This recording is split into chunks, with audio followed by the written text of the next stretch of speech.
Good evening, welcome. আমার নাম অনুপম দে, আমি ক্যানবেরা জোনাল সেলস ম্যানেজার। আজকে আমরা এই ওয়েবিনারটা হোস্ট করছি। আমার সঙ্গে ড্রিমল্যান্ডসের রাহুল সিনহা আছেন, রূপকল্পের অমিত ঘোষ আছেন, শুভ ভট্টাচার্য আছেন এবং সুকুমার রক্ষিত আছেন, এবং আমার সঙ্গে আমাদের কোম্পানির আনোয়ার হাফিজ, সেলস সুপারভাইজার কলকাতা, ও সেও আছে। তো আমি এক একজনকে বলবো, আপনারা আপনাদের ইন্ট্রোডাকশন একটু দিন। রাহুল বাবু, আপনি স্টার্ট করুন। Okay, sure. First of all, very good afternoon সবাইকে, যারা ওয়েবিনারটা অর্গানাইজ করেছেন আর যারা পার্টিসিপেট করতে এসেছেন আর কি। আমি রিকোয়েস্ট করতে চাই হোস্ট জনকে যে যেন আমাকে হিন্দিতে যদি কন্টিনিউ করতে আপনারা যদি দেন আর কি, আমার জন্য খুবই ভালো হয়। হ্যাঁ, আপনি মাঝে মাঝে হিন্দিতে বলুন, কোনো প্রবলেম নেই। Okay, fine. I will mix and match. আমি রাহুল সিনহা, শিলিগুড়িতে ড্রিমল্যান্ডস ফিল্মস এন্ড ফটোজ আমার কোম্পানি। লাস্ট 7 ইয়ার্স থেকে আমি চালাচ্ছি, এন্ড আজকে মনে করি আমি ভালোই জায়গায় আছি। And thank you very much for to the team কি আমাকে এই জায়গায় ডেকেছেন to share my experience. Thank you so much. Please proceed. Thank you Rahul বাবু। অমিত বাবু, আপনি যদি কিছু বলেন। Good evening everyone. যারা এই অনুষ্ঠানটি অর্গানাইজ করেছেন, এই ওয়েবিনারটা, ক্যানবেরা টিম, তাদের ধন্যবাদ জানাবো। এটা একটা ওয়েল টাইমড ওয়েবিনার আমি বলবো। টেকনিক্যাল চারপাশে হচ্ছে দেখছি, কিন্তু ফটোগ্রাফার্স, স্পেসিফিক্যালি ওয়েডিং ফটোগ্রাফারদের একটা ক্রাইসিস চলছে, সবাইকার মনে একটা ভয় রয়েছে। তো এটা খুব ওয়েল টাইমড, সেই জন্য আবার ধন্যবাদ। তার সঙ্গে যারা প্যানেলিস্ট আছেন সবাইকেই অভিনন্দন জানাবো। আমি অমিত ঘোষ, বর্ধমানে থাকি। ওয়েডিং ফটোগ্রাফির সাথে আমি ফর লাস্ট 10 ইয়ার্স অ্যাসোসিয়েটেড। আমি বর্ধমানের বাইরে স্টেট ওয়াইজ, নেশন ওয়াইজও কাজ করি। আমার একটা অ্যাকসেপ্টেন্স সবাইকার কাছে আছে, সেটা সবাইকার ভালোবাসা, সবাইকার শুভেচ্ছাতে সম্ভব হয়েছে। তো দ্যাটস ইট। অনেক ধন্যবাদ অমিত বাবু। শুভ, তুমি যদি কিছু বলো। গুড ইভিনিং এভরিওয়ান, আমি শুভ ভট্টাচার্য, কলকাতা থেকে। আমি লাস্ট 8 বছর ওয়েডিং ফটোগ্রাফি ছাড়া আমি করি। তো আমি আগে বটানিতে মাস্টার্স করেছি, এন্ড দেন রিসার্চ করতাম। ওখান থেকে আমি এই ফটোগ্রাফিতে আসি, এন্ড এখন তো ভালোই লাস্ট 7-8 বছর ধরে প্যাশন। আমাকে ক্যানবেরা এই ওয়েবিনারে ইনভাইট করার জন্য খুব থ্যাঙ্কস। থ্যাংক ইউ শুভ। তোমার অডিওটা মাঝে মাঝে শোনা যাচ্ছে না, একটু দেখে নেবে অডিওটা যাতে ঠিক থাকে। সুকুমার বাবু, সুকুমার রক্ষিত, আপনি যদি কিছু বলেন।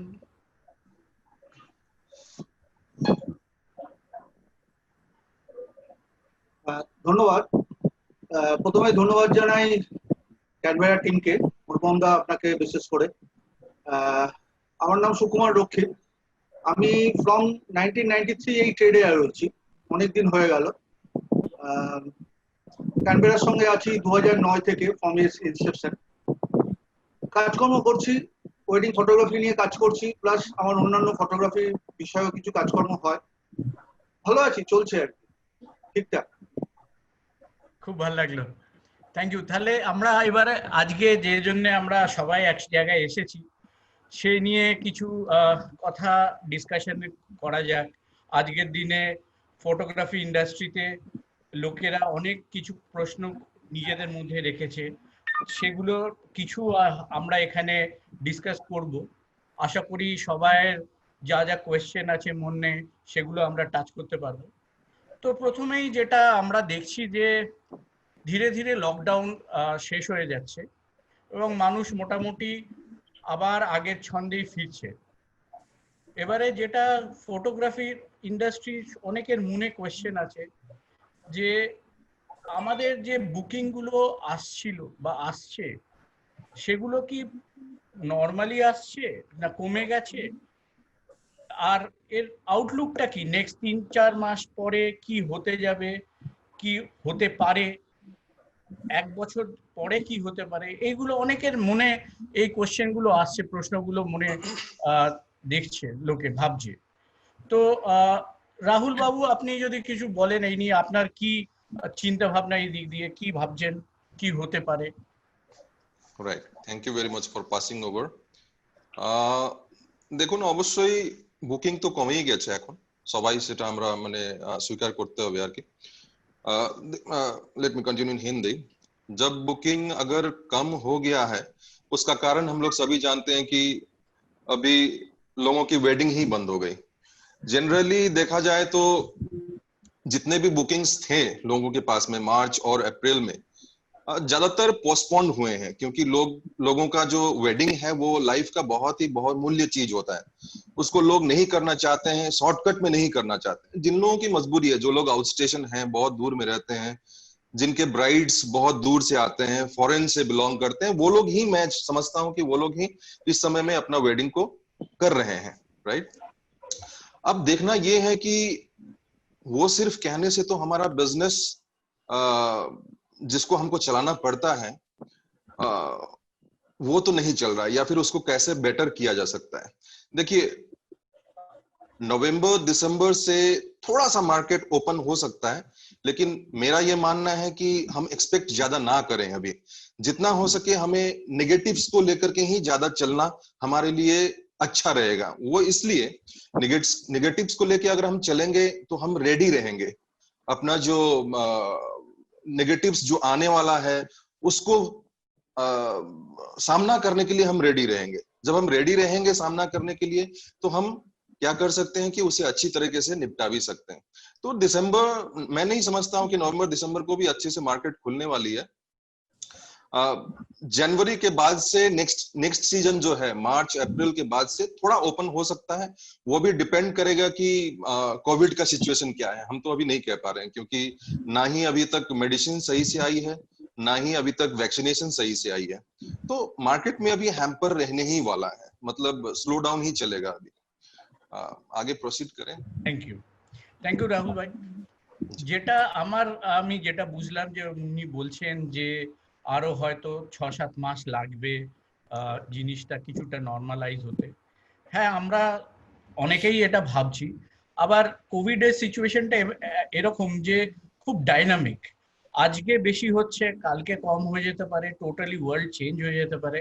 অলরেডি আপনি দেখবেন যে ইউরোপ স্পেশালি লাস্ট 1.5-2 মাস আগে Europe was under Covid panic. Covid সব জায়গায় ছিল, ইংল্যান্ড বলুন, ফ্রান্স বলুন, ইটালি বলুন, সব জায়গাতে ছিল। ধীরে ধীরে কিন্তু কোভিড ওইখানে যেভাবে স্টার্ট করেছিল, সেটা কিন্তু কোভিডের প্রকোপটা ধীরে ধীরে কমে গেছে। এবং আপনি দেখবেন যে প্রচুর জায়গায় আবার আগের মতো লোকেরা নর্মাল ঘুরছে। আপনার ফুটবল স্টেডিয়ামে খেলা শুরু হয়ে গেছে, আপনার ভেনিসে আবার টুরিস্টরা যাচ্ছে। সুতরাং আস্তে আস্তে ওদের ওখানে কিন্তু নর্মালাইজেশন অনেকটাই ফেরত চলে এসছে। তো আশা করি যে হ্যাঁ, আপনি যেটা বললেন যে অবশ্যই নেগেটিভ একটা আউটলুক ম্যাক্সিমাম নিয়ে চলা উচিত, কিন্তু এরকমও হতে পারে যে নেক্সট 2-3 মাসের মধ্যে ইন্ডিয়াতেও কিছু পজিটিভিটি দেখা যেতে পারে। স্পেশালি ওষুধের ব্যাপারে অলরেডি 2-3টে ওষুধ ইন্ডিয়াতে স্টার্ট হয়ে গেছে, এবং অ্যাজ আ হোল ইন্ডিয়াতে কিন্তু মোর্টালিটি বেশ কিছুটা কম, যখন আমরা অন্য ওয়ার্ল্ডের অন্য জায়গায় দেখছি, যখন যে ডেটাটা আসছে। সবচেয়ে যেটা ভালো লাগছে যে এই কোভিড এর মধ্যে লোকেরা ইন্ডিয়াতে কিন্তু নিজেদের নর্মাল লাইফটা লিড করার চেষ্টা করছে, এবং আমার মনে হয় এটা একটা খুব পজিটিভ সাইন। শুভ, তুমি কি মনে হয়, তোমার কি মনে হয়, কি কি আউটলুক তোমার? এপ্রিল মাসে যেমন একদমই ফোন আসা বন্ধ হয়ে গেছিল, কল আসছিল না, বুকিং পুরো পোস্টপন্ড একদম সবকিছু। তোমার ভয়েসটা মাঝে মাঝে ব্রেক করে যাচ্ছে শুভ, শোনা যাচ্ছে এখন? একটু কম আসছে। আচ্ছা, হেডফোনে বলছি।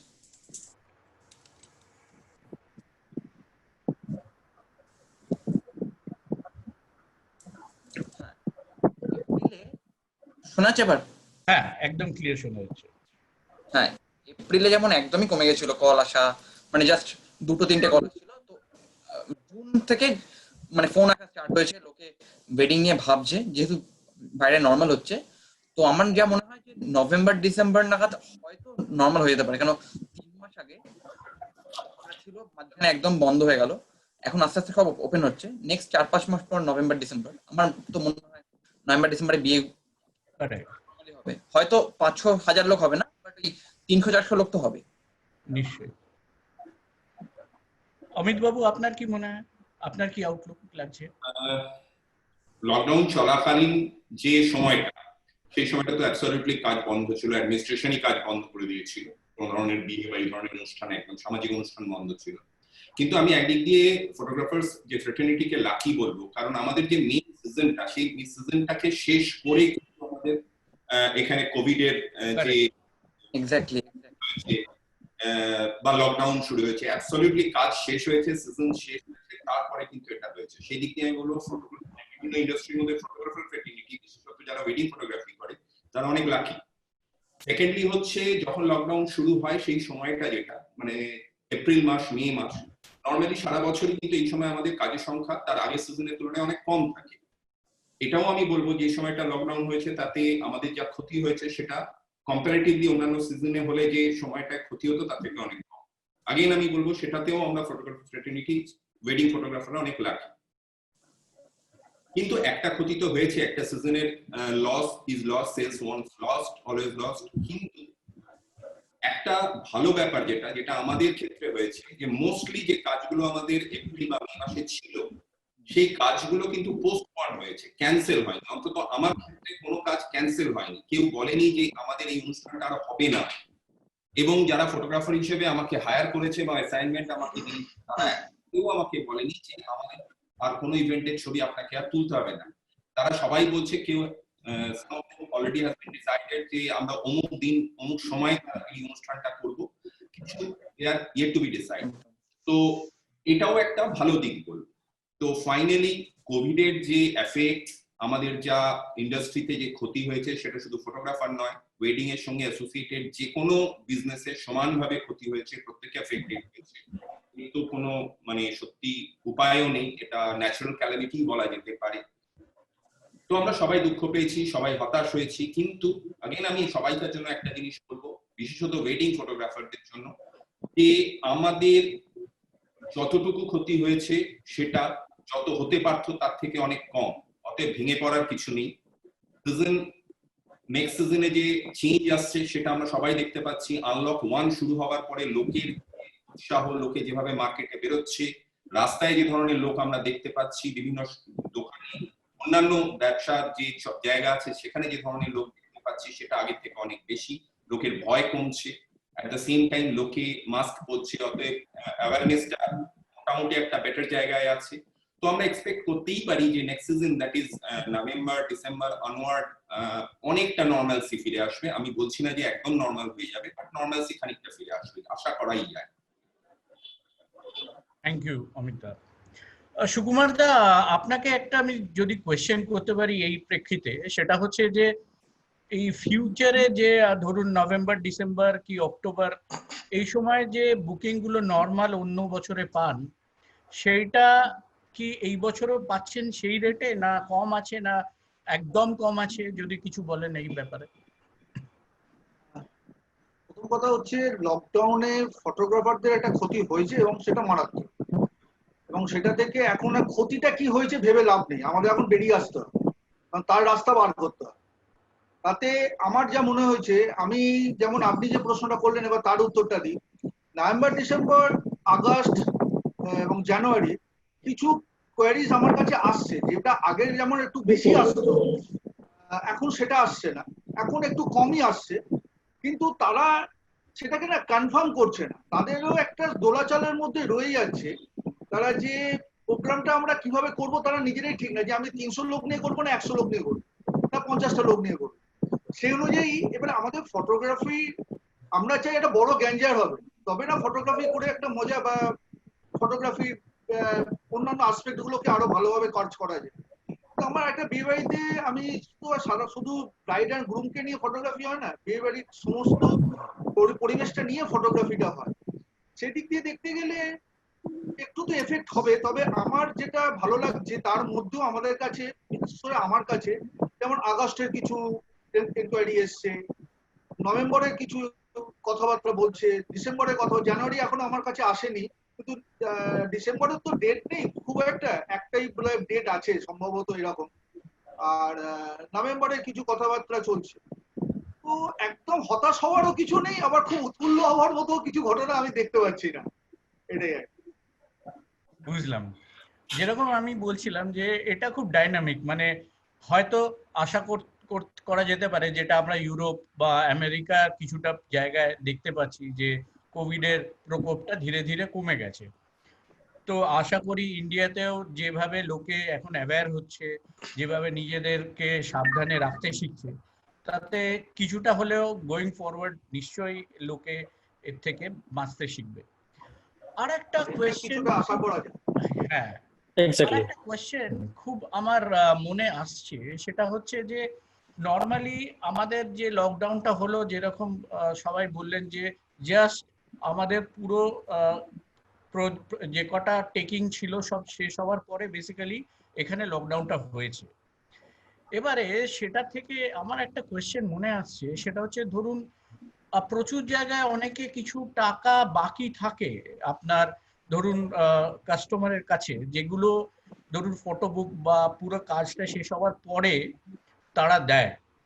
এর মধ্যে আপনারা যখন কাস্টমারদের সঙ্গে কথা বলেছেন এই লকডাউনের মধ্যে, তারা কি তাদের পুরনো টাকা দেওয়ার ব্যাপারে কি তাদের বক্তব্য, তারা দিতে রাজি হচ্ছে না জিনিসটাকে পোস্টপোন করছে? এটা নিয়ে শুভ যদি কিছু বলো। আমার সাথে তো কথা হলো ক্লায়েন্টের, তো আমি most of the time 90% of the payment যখন ফটো ডেলিভার করি, মানে আফটার ওয়েডিং ফটোজ অ্যান্ড র ভিডিও যখন ডেলিভার করে দিই, তখন 90% অফ দ্য পেমেন্ট 10% পেন্ডিং থাকে।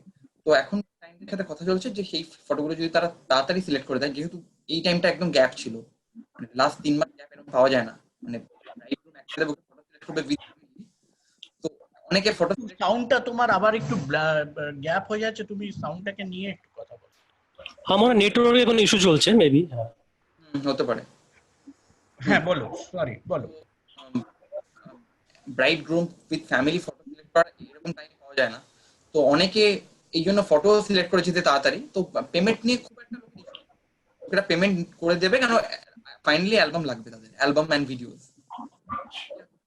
মোস্ট অফ দি টাইম না, পুরনো পেন্ডিং পেমেন্টে অ্যাজ সাচ কিছু প্রবলেম তুমি পাচ্ছ না? মোস্ট অফ দি টাইম না, না, কেন লোকের অ্যালবাম নেবে বলছে, একটু ডিলে হবে হয়তো 1 মাস 2 মাস, ফটো সিলেক্ট করে দিয়ে তখন নেবে। আর 90% অফ দ্য পেমেন্ট আমি ফটো এন্ড র ভিডিও ডেলিভার করে নিই। তো রাহুল দা, আপনি আপনার কি পার্সোনাল এক্সপিরিয়েন্স এই ব্যাপারে? Right, okay. देखिए इस चीज में क्या होता है कि सबका अपना अपना बिजनेस स्ट्रेटेजी होता है, राइट। जैसे जब हम लोग बुकिंग लेते हैं तो ज्यादातर हम लोग क्या करते हैं कि 90% पेमेंट पहले ले लेते हैं, मतलब बुकिंग के वक्त ही। तो अब बचता है 10% पेमेंट।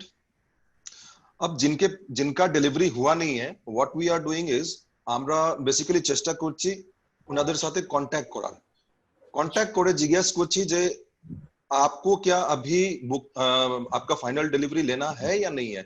अगर लेना है तो आपको पेमेंट क्लियर करना पड़ेगा। So the basic idea is हम लोग ज्यादातर इसको क्लियर रखने का कोशिश कर रहे हैं कि क्लाइंट अगर कहती है कि हाँ, what is the feedback coming from your customers? Are they ready? 50% of them, या 50% ऑफ देम वो लोग कह रहे हैं कि हाँ ठीक है, आप रेडी कर दीजिए, इतना तारीख तक में हम कलेक्ट कर रहे हैं। ज्यादातर लोग कह रहे हैं कि अभी पेमेंट का क्राइसिस है, कोई बात नहीं, आप धीरे से दीजिएगा। ये मेरे साथ में पर्सनली जो एक्सपीरियंस है वो मैं शेयर कर रहा हूँ आपके साथ।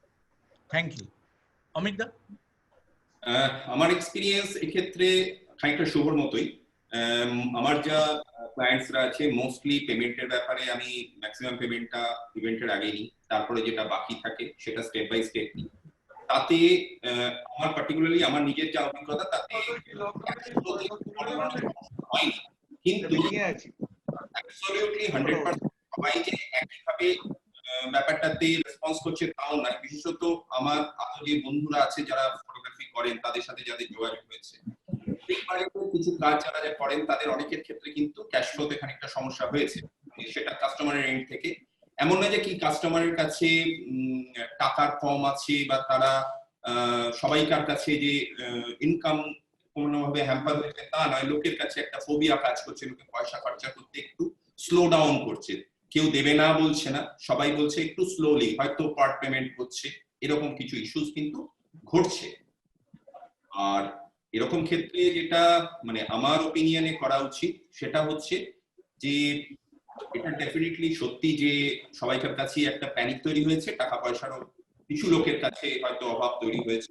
তো এটা নিয়ে কাস্টমারের সাথে খুব বেশি শব্দ ব্যবহার না করে তাকে বুঝিয়ে একটু মানে তাকে প্যানিক না করে, অ্যাকচুয়ালি সবাই তো খুব ভয়ে আছে যে আমার হয়তো ব্যালেন্স পেমেন্ট আমি আর পেলাম না, মানে সবটাই লস হয়ে গেল। তো সেটা হয়তো হবে না, ডেফিনেটলি হবে না, আমাদের সেরকম কারোরই অভিজ্ঞতা। তো ক্যাশ ফ্লোতে একটা সামান্য সমস্যা হলেও এটা খুব বড় সমস্যা নয়, যেটা পুরনো কাজের cash flow. Correct, thank you Amit da. Sukumar da, আপনার পার্সোনাল এক্সপিরিয়েন্স এই ব্যাপারে কিরকম? আমার এক্সপিরিয়েন্স বলতে লকডাউনে একটা জোরে। সুবিধা আমার হয়েছে, সেটা হচ্ছে এমনি যখন কারোর কাজ করার পরে টোটাল জিনিসগুলো গুছিয়ে দিতে আমাদের 3-4 মাস লেগে যেত, সেটা লকডাউনে আমার কিন্তু অনেকটা কাজ এগিয়ে গেছে। যেটা হচ্ছে সমস্ত এডিট গুলো আমরা করে নিতে পেরেছি, এডিট গুলো করে তাদেরকে আমরা কাস্টমারদের যে পেন্ডিং পেমেন্টটা ছিল, কাস্টমাররা যে তারা কি দিতে রাজি থাকছে বা কিছু এই নিয়ে? হ্যাঁ, সেটা দিচ্ছে আমার ব্যাংক পেমেন্ট করে দিচ্ছে। যারা একটু ব্যাংক পেমেন্ট করতে চাইছে না, যারা চায় ক্যাশ দিতে, সেগুলো একটু প্রবলেম হচ্ছে যে ফিজিক্যালি গিয়ে নিয়ে আসা বা তাদের ফিজিক্যালি এসে দিয়ে আসা। আদারওয়াইজ ব্যাংক থ্রু পেমেন্ট থাকলে সেটা কোনো সমস্যা হয়নি, এখনো পর্যন্ত হয়নি আমার সঙ্গে ক্লায়েন্টদের। আর সুবিধা হয়েছে কি, আমি কাজটা একটু ফার্স্ট দিয়ে দিতে পেরেছি, যেটা আমাদের দেরি হতো। কাজকর্ম যেহেতু বন্ধ ছিল, কিন্তু আমাদের এডিটিং পার্টটা ইনহাউস কাজগুলো চলছিল, ইনহাউস কাজগুলোতে আমাদের একটু সুবিধা হয়েছে সেই দিক। লকডাউন পার্টে ওটা বলতে গেলে আমার কাজটা এগিয়ে গেছে এবং পেমেন্ট খুব খারাপ ভালো লাগলো শুনে। আচ্ছা, আরেকটা কোয়েশ্চেন একজন করেছেন আমাদের ফটোগ্রাফার বন্ধু।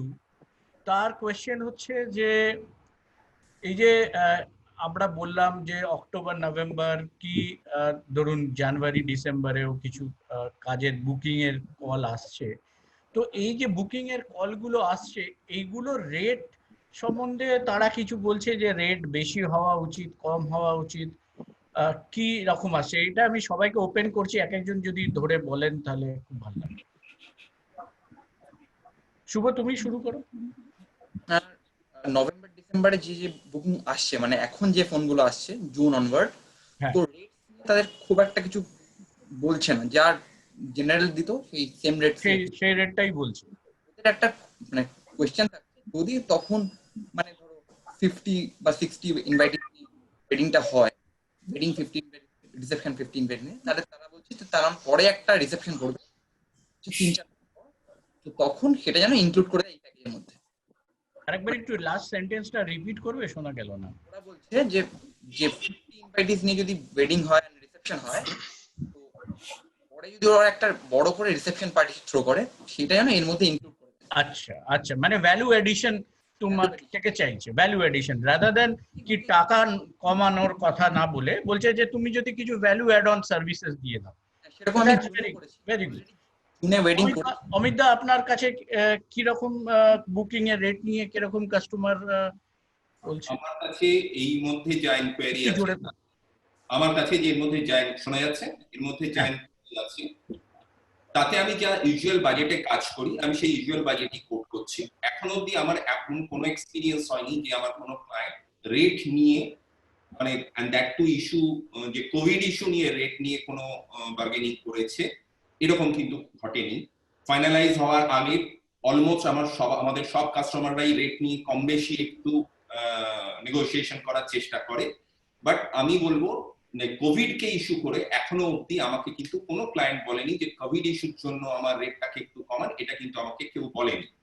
এর সঙ্গে আমি একটা জিনিস বলবো যে আমি বেশ কিছু আমার বন্ধু ফটোগ্রাফার বা অন্যান্য জায়গায় যারা কাজ করেন ওয়েডিং ফটোগ্রাফি নিয়ে স্পেশালি, তাদের মধ্যে কিন্তু একটা ধারণা তৈরি হয়েছে, যেহেতু আমরা 50 জন নিয়ে ওয়েডিং এর একটা কথা শুনছি, তো রেটটাতে একটা ডিসকাউন্ট করা, কার্টেল করা, এরকম একটা মানে চান্স সবাইকার মধ্যেই কাজ করছে। এটা কিন্তু আমার কাছে অ্যাবসলিউটলি লাগছে না। এটা মনে হচ্ছে যে এটা খুব ভুল হবে যে মানে এই ইস্যুটাকে মাথায় রেখে বাজেটে কেউ কম্প্রোমাইজ করে, কারণ একটা যে কোনো লোকের যে বাজেটটা আজকে এই জায়গায় তৈরি হয়েছে সেটা অনেক দিনের চেষ্টায় তৈরি হয়েছে। আমার 5 বছর আগের বা 3 বছর আগের বাজেটের সঙ্গে আজকের বাজেটের ডিফারেন্স আছে। তো আমি যদি আবার 3 বছর পেরিয়ে যাই, তো এই বাজেটটাকে আমাকে আজকের জায়গায় আনতে অ্যানাদার 2 to 3 ইয়ার্স ওয়েট করতে হবে, স্ট্রাগল করতে হবে। কারণ আমাদের বেশিরভাগ কাজ রেফারেল আসে, অনেক রেফারেন্সে আসে, যে বন্ধুদের কাছ থেকে আমাদের কাজটা এসছে। তো সে যদি জানে তার বন্ধু এটা আমি একটা রেটে করেছি, তো সে বলবে ঠিক আছে আমারটাও তাহলে ওইরকম রেটেই তুমি করে দাও। তো স্ট্রাগল করবো। আর মানে এটা নিয়ে আমি একটু সময় নেব। আমরা যদি আজকে মার্কেটে এনি জ্ঞানতে কোনো কিছুর দাম আমরা দেখছি না যেটা কোভিড এর সিচুয়েশনের আগে যা ছিল আজকে ডেটে তাই আছে। মিনিমাম হলেও প্রত্যেকটা প্রাইসে কিন্তু একটু না একটু বেশি হয়েছে প্রত্যেক জিনিসে, রেগুলার আমাদের যা প্রয়োজনীয় জিনিস বা যে কোনো জিনিস। তো ফটোগ্রাফি তো এমন কোনো জিনিস নয় যেটা আউট অফ দ্য ওয়ার্ল্ড, যেটা সব থেকে ছাড়া অন্যরকম কিছু আছে।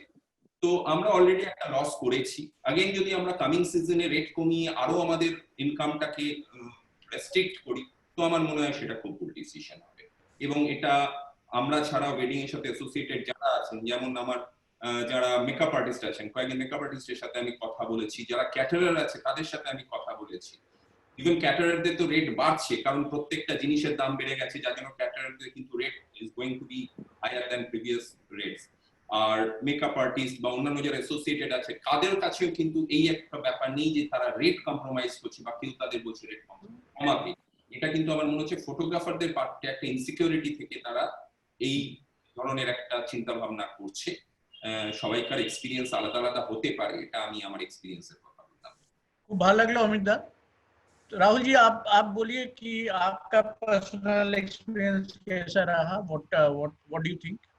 बिल्कुल, मैं इस चीज में अमित दा को ही सेकंड करूंगा।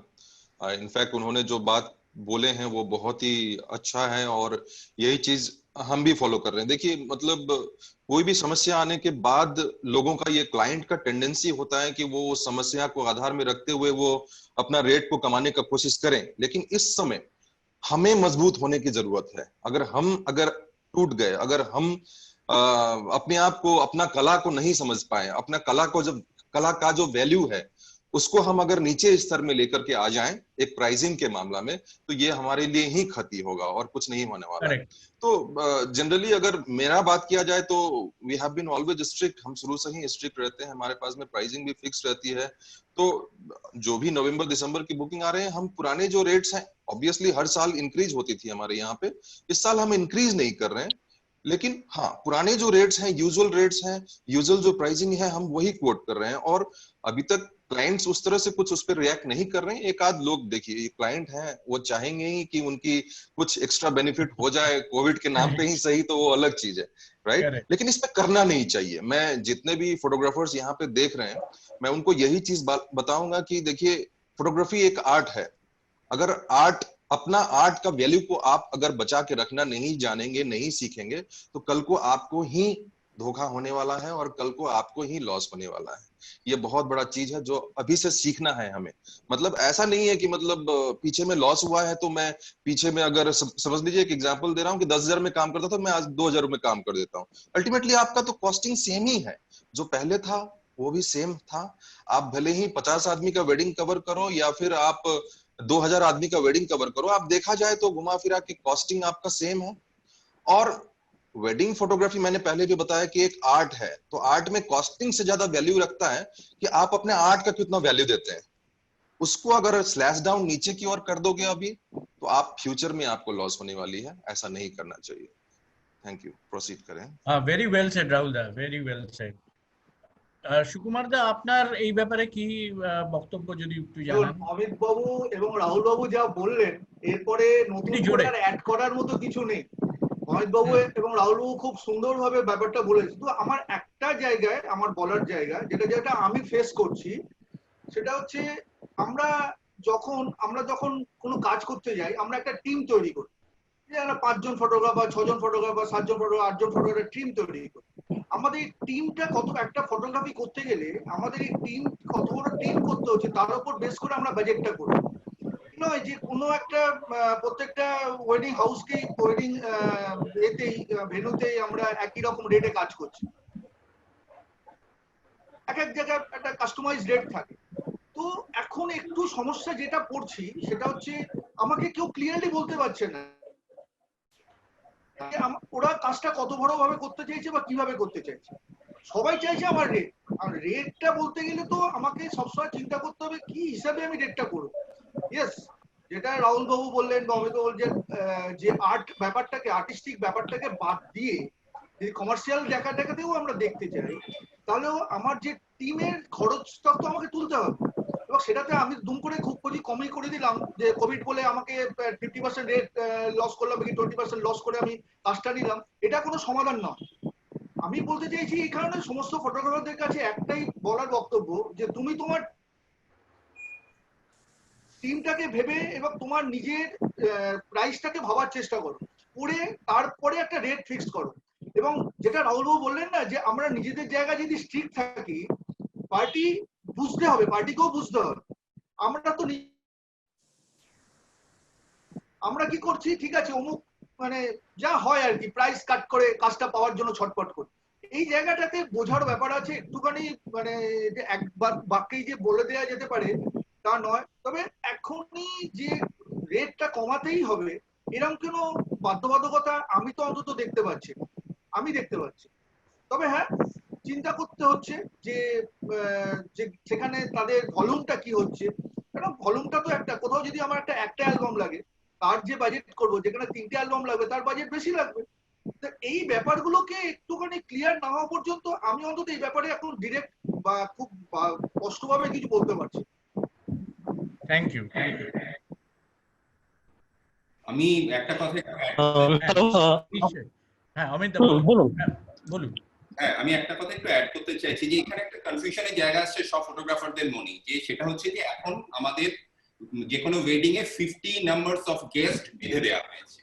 তো এইটা নিয়ে ফটোগ্রাফারদের বাজেটের সঙ্গে একটা রিলেট করার চেষ্টা করা হচ্ছে যে যদি 50 লোক হয় তো আমাদের বাজেটটা হয়তো কম হতে পারে।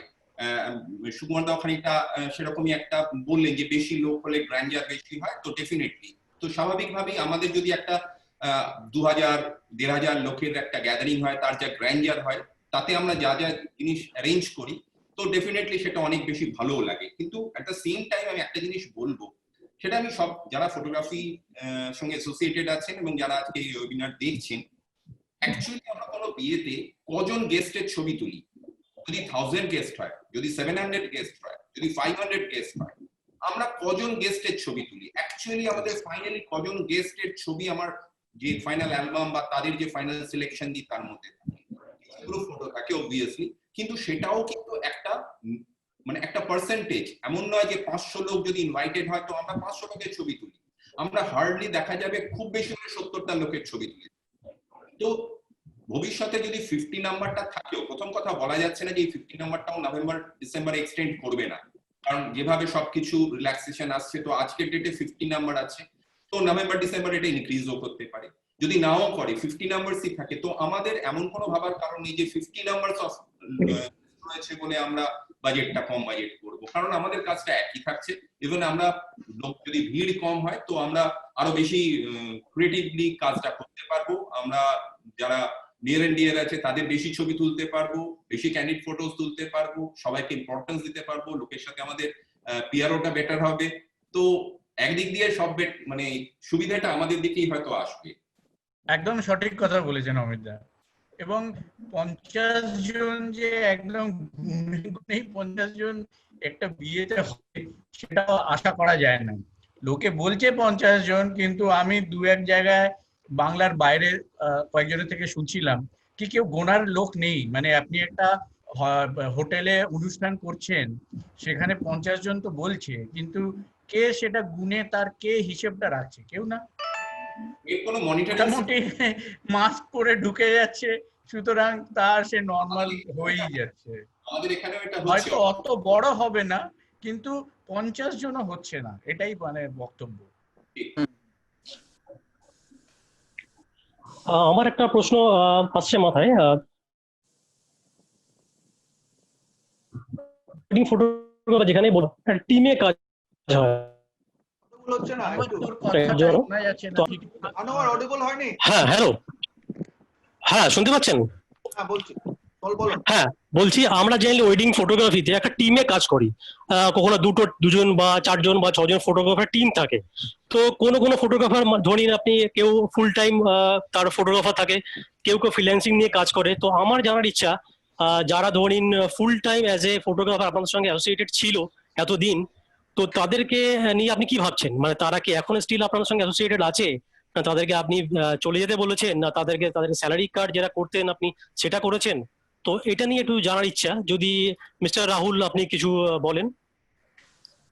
Yes sure. দেখুন, এটা যখন আমরা একটা ওয়েডিং ফটোগ্রাফি, রাইট, আমি আগেও হ্যাঁ। বললাম যে ওয়েডিং ফটোগ্রাফি একটা আর্ট নিয়ে যখনই আমরা একটা কাজ করি, আর্টের মধ্যে যারা কাজ করে টিম মেম্বার্স তারা কখনো এমপ্লয় হয় না ফার্স্ট অফ অল, এটা আমি মনে করি। কেন, তাদের নিজস্ব আইডেন্টিটি আছে, তাদের নিজস্ব সবকিছু আছে। সো লাইক अगर मैं एम्प्लॉयर हूं, अगर मैं कंपनी का मालिक हूं, तो मेरे अंदर में जो लोग काम करता है वो लोग कभी भी एम्प्लॉय नहीं हो सकते एक आर्ट इंडस्ट्री में, क्योंकि सब लोग ही एक इंडिविजुअल आर्टिस्ट हैं। तो चलिए मानते हैं कि हम उनको स्टाफ मान के ही अगर मैं चलूं, यहाँ पे एटलीस्ट मेरे ऑर्गेनाइजेशन में ऐसा कुछ नहीं हुआ है कि कोविड को लेकर के हम लोगों ने किसी को आउट कर दिया या जो भी कुछ है, बल्कि मैं खुश हूं कि मेरे स्टाफ ने खुद आकर के मुझसे कहा कि देखिए अभी समय बहुत ही खराब चल रहा है, और हम लोग समझ सकते हैं कि आपके पास में इतना इकोनॉमी जनरेशन या फिर फंड जनरेशन नहीं हो सकता है कि आप सब लोगों को पुश कर पाओगे, राइट। तो आप एक काम करो, आप कोई प्रॉब्लम नहीं है, आप 50% या फिर उससे भी कम किस टाइप से हो सकता है, आप एटलीस्ट हमारे लाइफ चलाने का पैसा दो, राइट। तो ये अप्रोच जो है ये स्टाफ की तरफ से खुद ब खुद हमारे पास में आया, and I am very happy and thankful to them कि इस टाइप के वो लोग सोच रखते हैं एक टीम के अंदर में, राइट। तो हमारी कंपनी फिलहाल ऐसे ही चल रही है कि जिस तरह का कैश फ्लो हो रहा है, एटलीस्ट सबका परिवार चलने लायक हम लोग सब कुछ ही मैनेज कर रहे हैं, और बहुत ही सुखद है। এই আপনি আচ্ছা, nice to hear. Nice view, exactly. Shubho, দাও যদি তুমি কিছু বলো এই নিয়ে। আমার একটা প্রবলেম, শুভ বলছে, আচ্ছা ঠিক আছে শুভ বলো, শুভ বলো। না, আমার টিম মেম্বার অ্যাপ্রক্সিমেটলি মানে কোর টিম মেম্বার 20-22 জন। তো এর মধ্যে লে অফের কোনো চান্সই নেই, বিকজ আমি জানি যে আপকামিং ডেজ যে ওয়েডিং গুলো পোস্টপন্ড হয়েছে তারা হবে, এবং নভেম্বর থেকে মার্চ বা April May June next year প্রচন্ড প্রেশার আসছে। তো মানে মাল্টিপল ওয়েডিং সেম ডেটে থাকবে এন্ড অল। তো সেটার কোনো ব্যাপারই নেই, মানে মানে এমপ্লয়ীদের লে অফের। বাট আমি এখন আমার যে টিম মেম্বার তাদের দিয়ে মানে মোস্টলি এডিটিং গুলো করে রাখছি, আগের ফাইলগুলো যেগুলো অলরেডি ওয়েডিং হয়ে গেছে, এডিটিং ডিজাইনিং গুলো করাচ্ছি। আর তাদের বলছি যে মানে আগের ক্লায়েন্টদের সাথে একটু কথা বলে অ্যালবাম গুলো তাড়াতাড়ি হয়ে যায় সেটা দেখার, মানে যাদের অনেকদিন ধরে অ্যালবাম পেন্ডিং আছে, অনেকদিন অ্যালবাম নেয়নি, তাদেরটা করে ফেলা এই 3-4 মাস ক্যাপে। তো সেইটার দিকে ফোকাস করতে বলছি আমার টিম মেম্বারদের। আর এই মানে আমি স্যালারি কার্ড বা ওই নিয়ে কোনো ভাবছি না, কারণ সবাই শিওর ছিলাম যে এই 3-4 মাস প্রচুর ওয়েডিং আছে। তো সেই ভরসায় অনেকে ক্যামেরা কিনেছে, তাদের ইএমআই চলছে। ফ্যান্টাস্টিক, তোমার এক প্রশ্ন শুনে খুব ভালো লাগলো শুভ। সুকুমার দা বলুন, আপনি আপনার মত কি? আমাকে বলছো? হ্যাঁ সুকুমার দা, হ্যাঁ আপনি বলুন। বলছো? হ্যাঁ আপনাকে বলছি। অ্যাকচুয়ালি আমার সেইভাবে কোনো সমস্যা হয়নি, কারণ আমার ফটোগ্রাফার ওরকম ভাবে তো মানে যেটাকে মান্থলি স্যালারি সিস্টেমে কেউ তো নেই, সবাই প্রফেশনাল হতে এরকম ভাবে কাজ করেছি আমরা। তো আমাকে সেই প্রবলেমটা ফেস করতে হয়নি। আর স্টুডিওর যে সমস্যাগুলো সেগুলো তো থাকবেই, সেটা তো দিতেই হবে, সেটা তো আর স্টুডিও স্টাফকে তো আমাকে পেমেন্ট করতেই হবে, তাতে কোনো অসুবিধা হয়নি। এটা শুনে ভালো লাগলো যে আপনি তাদেরকেও সাপোর্ট করেছেন এই টাফ টাইমে। অমিত বাবু, আপনার কি মত এই নিয়ে? ব্যাপারে আমার এক্সপিরিয়েন্স অ্যাবসলিউটলি রাহুল বাবুর সাথে একরকম। আমার যারা সারা বছর একসঙ্গে আমার সাথে কাজ করি, আমরা যে টিম কাজ করি, তাদের যে পেমেন্ট ইত্যাদির ব্যাপার আছে সেটাতে আমরা যতটা পেরেছি আমার পক্ষ থেকে আমি সেটাকে মেনটেন করার চেষ্টা করেছি। তাদের পক্ষ থেকে একইভাবে রাহুল বাবুর মতোই আমার কাছে প্রস্তাব এসছে যে এই মুহূর্তে আমাদের সংসার চালানো, রোজগার বেঁচে থাকার যে বেসিক সেগুলো চালিয়ে দেওয়ার মতো যে ফান্ডিংটা সেটা অ্যারেঞ্জ করলেই হবে, তারপরে আবার ভালো সময় এলে আমরা আবার সবকিছু নর্মালসিতে ফিরে যাব। তো আমারও সেই সিস্টেমে চলেছে। অ্যাপার্ট ফ্রম যারা ফ্রিল্যান্সিং কাজ করেন আমার সাথে, কিছু যারা ফ্রিল্যান্সার আছে তাদের কিন্তু আমি পুরো পেমেন্ট করেছি, তাদের পেমেন্টে কোনো রকম রিডাকশন, কোনো রকম কম আমরা করিনি, কারণ ফ্রিল্যান্সারদের ইস্যুটা আমাদের মতোই সমানভাবে একটা কঠিন পরিস্থিতির মধ্যে দিয়ে সবাই যাচ্ছে, সবাইকার নিজের সংসার চালানো, নিজের পরিবার চালানোর ব্যাপার আছে, তো সেক্ষেত্রে আমার কোনো কম্প্রোমাইজ হয়। এই নিয়ে মোটামুটি একটা সুস্থ স্বাভাবিক পরিস্থিতির মধ্যে দিয়ে এই কঠিন সময়টা আমরা কাটাতে পারলাম। ধন্যবাদ অমিত বাবু। Thank you.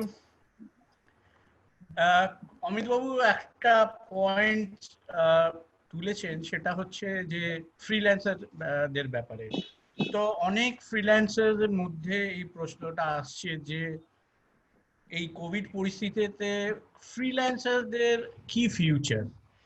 যাদের স্টুডিও আছে তারা তো একটা জায়গায় প্রেজেন্ট আছে, সবাই জানে, কিন্তু অনেক ফ্রিল্যান্সারই ভয় পাচ্ছে যে এই কোভিড পরিস্থিতিতে তাদের ব্যবসায় কোনো ইম্প্যাক্ট না হয়।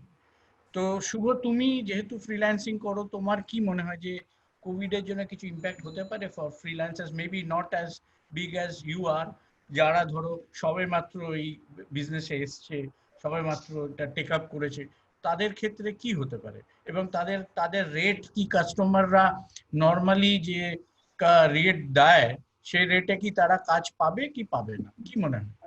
ফ্রিল্যান্সারদের জন্য আমি বলবো যে মানে আমার অনেক নিজের ফ্রিল্যান্স ভিডিওগ্রাফার যারা ছিল তারা এখন অলরেডি লাস্ট 3-4 মাসে এডিটিং এর পোর্শনে মুভ করছে।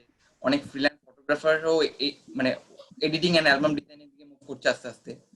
তো আর রেটস এর ব্যাপারটা হচ্ছে আমি যে লাস্ট ওয়েডিং শুট করলাম জুনে দুটো, তো সেখানে তো মানে আমি ফ্রিল্যান্স ফটোগ্রাফারদের সেম রেটই পে করেছি যেগুলো আগে করতাম, মানে মার্চে ফেব্রুয়ারিতে যা পে করতাম সেম রেট পে করেছি। মানে জুনের যেটা 17-18 জনের ওয়েডিং ছিল, একটা মনে হয় 25-26 জনের ওয়েডিং ছিল, তো সেটা কোনো ইস্যু না। কেন ultimately end of the day আমাকে আবার অ্যালবাম দিতে হবে, তো ফটো কোয়ালিটি যদি ভালো না হয় তো ইস্যু হবে। মানে আমাকে সেম লেন্স সেম ক্যামেরা নিয়ে যেতে হবে with same light set up. Invitees কম হলে কিছু ব্যাপার নেই, কারণ আলটিমেটলি আমরা ওই 25 থেকে 50 জন ইনভাইটেডই ফটো তুলি ওয়েডিং এ, মানে সবাই অ্যালবামে রাখে শুধু মা বাবার ফটো, বোথ পেরেন্টস, খুব ক্লোজ রিলেটিভ, ভাই বোন, তাদের ক্লোজ মোমেন্ট, তো ম্যাক্সিমাম ওইটাতেই ফোকাস থাকে। বাকি যে ফটো থাকে সেটা হয়তো মানে 100 জন ইনভাইটি হয়তো 5-20টা গ্রুপে দাঁড়ায়, বাকি আদারওয়াইজ সবই ক্লোজ রিলেটিভের ফটোই থাকে মেইনলি। তো এখন ফটো অনেক বেটার হচ্ছে। আমি লাস্ট ওয়েডিং এ দেখলাম যে মালা বদল বা সিঁদুর দানের সময় ধাক্কা ধাক্কি ব্যাপারটা নেই, তো ফটো অনেক একটু অড লাগবে বাট ভালো আসে। আর নতুন নতুন ফ্রিল্যান্সারদের সম্বন্ধে কি মনে হয় তোমার? এডিটিং এন্ড ডিজাইনিং এ মুভ করছে, তো ওরাও অনেকটা কিছু নতুন পাচ্ছি না, একটু যদি ভয়েসটা আরেকবার একটু রিপিট করো। তোমার ভয়েস শোনা যাচ্ছে না শুভ, শোনা যাচ্ছে না। তো অডিওটা না, তোমার মধ্যে অডিওটা একটু ঠিক করতে হবে। আমি ততক্ষণে সুকুমার দার কাছে যাচ্ছি। না, শোনা যাচ্ছে না শুভ, অডিও তো একটু প্রবলেম হচ্ছে। হ্যাঁ সুকুমার দা, আপনি যদিও আপনি ফ্রিল্যান্সার নন সেইভাবে বলতে গেলে, কিন্তু আপনি তো অনেক ফ্রিল্যান্সার্সকে দেখেছেন, মার্কেটে প্রচুর বছর আছেন, তো আপনার কি মনে হয় যে ফ্রিল্যান্সারদের কাজ কি আগে যেরকম পাচ্ছিল সেভাবে পাবে, না তাদের নতুন যারা স্পেশালি যারা নতুন এই ইন্ডাস্ট্রিতে আসছে তাদের প্রবলেম কিছু ফেস করলেও করতে হতে পারে, কি মনে হয়? দেখুন, প্রত্যেকটা ফটোগ্রাফারই আমার ভাই হিসাবে আমি দেখি এবং আমার বন্ধু হিসাবে ভাবি। তো আমি চাইবো আমার বন্ধুরা প্রত্যেকে কাজ পাক, প্রত্যেকটা ফ্রিল্যান্স ফটোগ্রাফার কাজ পাক, এটা আমি মন থেকে চাইবো। একটু সন্দেহ থাকছে যে কিছুটা ওয়েট করতে হবে আমাদের, কয়েকদিনের জন্য, কয়েকটা মাস একটু ধৈর্য ধরতে হবে, তাহলে আমরা কিছুটা ক্লিয়ার পিকচার পাবো যে প্রত্যেকটা যারা এর আগে আমাদের সঙ্গে কাজ করছিল, যেসব ফ্রিল্যান্স ফটোগ্রাফাররা কাজ করছিল, তারা আবার পুনরায় মার্কেটে ক্যামেরা নিয়ে কাঁধে নিয়ে বেরিয়ে পড়ছে। এটা আমি তো মানে খুব বেশি ভাবে দেখতে চাই, কারণ আমার খুব জুনিয়র বয়সটাতে আমি ফ্রিল্যান্স ফটোগ্রাফার হিসেবেই আমি কাজ করেছি। আজকে আমি হয়তো একটা জায়গায় এসে নিজের একটা টিম তৈরি করতে পেরেছি, কিন্তু আমি তো মনে প্রাণে চাইবই, তবুও কোথাও যেন একটা অশনি সংকেত রয়েছে। তো সেটা যতক্ষণ না যাচ্ছে ভয় একটু আছে, আবার একদম যে ভয়টাকে মাথার উপর চাপিয়ে দেবো সেটাও নয়। আশা করব প্রত্যেক ফটোগ্রাফারই কাজ আসবে অন্তত 4-5 মাস পর থেকে। অন্তত এখন তো কাজই নেই, এখন তো বলতে গেলে সেরকম তো ডেটও বেশি নেই, আর কাজ হচ্ছেও না। নভেম্বর ডিসেম্বরে এটা আমি আশাবাদী প্রত্যেকেই ফিরবে। নতুনদের সম্বন্ধে আমি বলতে পারবো না, কারণ নতুনদের সম্বন্ধে আমার আইডিয়া নেই। আমি একটু পুরনো ছেলেদের নিয়ে কাজকর্ম করি, তো পুরনোরা ফিরবে, এটা শিওর, পুরোনোরা প্রত্যেকে ফিরবে। আমি শুভর কাছে ফেরত যাওয়ার আগে আপনাদের একটা ডেটা শেয়ার করি। রিসেন্টলি একটা ডেটা দেখছিলাম, কেপিএমজি ইন্ডিয়ান ওয়েডিং ইন্ডাস্ট্রি সম্বন্ধে একটা স্টাডি করেছে। সে স্টাডিতে বলা হচ্ছে Indian wedding, KPMG Indian wedding ইন্ডাস্ট্রির প্রতি বছর মার্কেট সাইজ যে ব্যবসা হয় সেটা প্রায় 5,000 কোটি টাকা। 5,000 কোটি টাকার ব্যবসা প্রতি বছর হয়। সুতরাং এটা একটা বিরাট ইন্ডাস্ট্রি। এর মধ্যে 5,000 কোটি টাকা পুরোটাই ফটোগ্রাফি ইন্ডাস্ট্রিতে নয় নিশ্চয়ই, কিন্তু এর সিগনিফিকেন্ট একটা ভাগ ফটোগ্রাফির পেছনেও লোকেরা খরচা করে। এবং প্রায় 1 কোটি বিয়ে প্রতি বছর হয়। সুতরাং আমার মনে হয় কোভিড এর হওয়ার পরে যদিও বা কিছু ক্ষণিকের জন্য প্রবলেম হবে, তবে ইন ফিউচার, নিয়ার ফিউচার আমার মনে হয় আমরা আবার সেই বিগ ফ্যাট ইন্ডিয়ান ওয়েডিং যেটা আমরা দেখে অভ্যস্ত সেটা আবার দেখতে পাবো। শুভ, হ্যাঁ তুমি যদি কন্টিনিউ করো যেটা নিয়ে কথা হচ্ছিল। সাউন্ডটা একদম কমে গেছে শুভ। এবার শোনা যাচ্ছে? হ্যাঁ, এবার একদম ক্লিয়ার শোনা যাচ্ছে। নতুন ফ্রিল্যান্সারদের যদি তোমার কিছু এক্সপিরিয়েন্স যদি কিছু বলো। নতুন ফ্রিল্যান্সাররা এই সময় কিছু নতুন মানে ফটোগ্রাফি টেকনিক গুলো যেগুলো মানে জেনারেলি আমাদের ব্যাক টু ব্যাক ওয়েডিং থাকে নভেম্বর টু, তো তখন একদমই কিছু টাইম থাকে না নতুন কিছু এক্সপেরিমেন্ট করার। মানে আমি দেখছি হয়তো ফটো, কিন্তু সেটা মানে কিভাবে করব সেটা বুঝতে পারছি না। তো এই সময় ওরা ইউটিউব দেখে অ্যান্ড অল দেখে একটু মানে সেগুলো প্র্যাকটিস করে নিতে পারে, কারণ এটা বেস্ট টাইম। এরকম 3-4 মাস গ্যাপ পাওয়া যায় না। আর অনেক ফ্রিল্যান্সার দেখছি আমি এখন এডিটিং এর দিকে মুভ করছে, অ্যালবাম ডিজাইনিং এ মুভ করছে, যেটা ভালো স্টেপ, কারণ আলটিমেটলি সেগুলো লাগবে। আমি যে শিওর যে এই 3-4 মাসের যে গ্যাপ হলো, নভেম্বর ডিসেম্বর বা জানুয়ারি এই হিউজ প্রেশার পড়বে ওয়েডিং ইন্ডাস্ট্রির উপর, কারণ সবাই মানে এক ডেটে হয়তো মাল্টিপল ওয়েডিং থাকবে। তো তখন ডেফিনেটলি ফটোগ্রাফার মানে ফ্রিল্যান্স ফটোগ্রাফারদের কোনো প্রেশার হবে না। এখন একটু প্রেশার যাচ্ছে, ডেফিনেটলি সবার যাচ্ছে, আমাদেরও মানে এখন মান্থলি এখন নিজেদের স্কিলটাকে আপস্কেল করা উচিত, আপস্কেল করা উচিত একদম। মানে যে ভিডিও করছে তার ওয়েল ইউটিলাইজ করো, বেস্ট ওয়ে ইউটিলাইজ আপস্কিল করে আরো বেশি নলেজ এই ফটোগ্রাফির ব্যাপারে নেওয়া উচিত। একদম ঠিক কথা। রাহুল দা, আপনি কি মনে করেন এই ফ্রিল্যান্সারদের কি নেক্সট কিছুদিনের যে ফিউচারটা, নিয়ার ফিউচারে ফ্রিল্যান্সিং যারা করছে, যদিও আপনি again you are not in that way freelancer, তো তাও মানে আপনি তো মার্কেটে আছেন, ফ্রিল্যান্সারদের দেখছেন, কি মনে হয় ফ্রিল্যান্সারদের কি ফিউচার আছে, নিয়ার ফিউচারটা কি মনে হচ্ছে? यस सर, आपने बता ही दिया कि मैं फ्रीलांसिंग ज्यादातर यूज नहीं करता हूं और मेरी कंपनी में ज्यादातर लोग ही फुल टाइमर हैं, और मतलब समझ लीजिए कि कभी जरूरत पड़े तो 10% फ्रीलांसिंग के ऊपर में ही हम लोग डिपेंडेंट रहते हैं। ऑफ कोर्स आपने जैसे बताया कि मैं देख तो रहा हूं कि फ्रीलांसर्स हैं, काफी सारे लोग मेरे से जुड़े हुए रहते हैं, काफी सारे लोगों के मन में काफी सारे क्वेश्चंस रहती हैं। उन लोगों का क्वेश्चंस मैं ऑफ कोर्स आंसर करता हूं, तो मुझे काफी सारा चीज का ज्ञान है। देखिए, ये क्वेश्चन अपने आप में बहुत बड़ा क्वेश्चन है एक्चुअली। इसके लिए हमें थोड़ा पीछे जाना पड़ेगा, पीछे इस जगह पे कि हम फोटोग्राफर्स या फिर नॉट ओनली फोटोग्राफर्स, आर्टिस्ट ने अपने लिए काम किया ही नहीं है एक्चुअली। बैक साइड में अगर हम देखें तो एक साधारण से अगर मैं बात करूं तो एक बार्बर का भी एसोसिएशन होता है, और अच्छा एसोसिएशन होता है, राइट। उनके डूज एंड डोंट्स के ऊपर में पूरा चार्ट बना हुआ होता है, और हर बार्बर के शॉप में वो लगा हुआ होता है। एक एसोसिएशन एक ऐसा चीज है जो आपको खराब से खराब समय में आपको बचा सकता है, राइट। हम लोग इस चीज से मुकरे हुए हैं। In fact in India, not only in Siliguri, not only in West Bengal, totally India में जो आर्ट का जो सिनेरियो है बहुत ही पुअर साइड में है। जैसे कि आपने कुछ डेटास बताए, मैं भी डेटास कुछ देख रहा था।